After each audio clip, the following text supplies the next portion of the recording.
سلام بچه‌ها، خوش اومدید به یه ویدیو دیگه از کانال عرفان اکشاد. و اگر ویدیو قبل رو دیده باشید و متوجه میشید که من آخر ویدیو قبل چی گفتم و من براتون کاملا توضیح بدم. میپرسید چرا صف سیاس؟ خب من اونم یه توضیح ریزی براتون بدم. بچه‌ها تو این ویدیو میخوام بگم اگر میخواین صورت منو ببینید کانال آپارات برین و صورت منو ببینید. چند تا ویدیو یوتیوب بعدیمون قراره چهرمون هم نشون بدیم و حتما کانال آپاراتمون و یوتیوبمون رو دنبال کنید. و اومدم براتون بگم این مجازاتی که من داخل ویدیو قبل میخوام بشم ویدیوشو کجا منتشر کنم.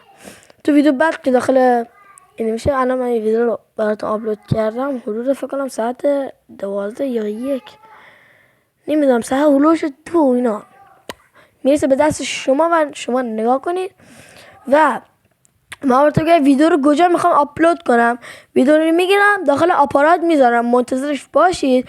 تو آپارات بزنید عرفان اکشاد، یه عکس مردیه که توی یه دسته پلی استیشن داخل دست گرفته و پشتش هم قرمزه.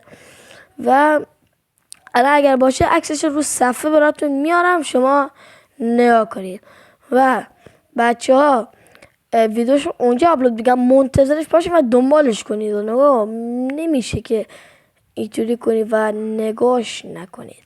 نه حتما دارم میگم اگه پرسیدید دوربین چرا تکون خورد، ببخشید من دوربین رو یه لحظه تکونش دادم ایورش کردم که بهتر تو صفحه کلا جا بشه و معذرت میخوام. ویدیو رو میخوایم داخل آپارات اینش کنیم، ویدیو خفنی میشه.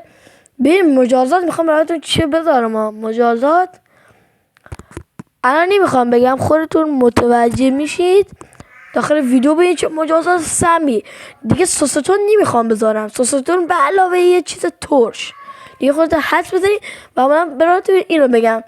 و تا ویدیو دیگه، خدا نگهدار.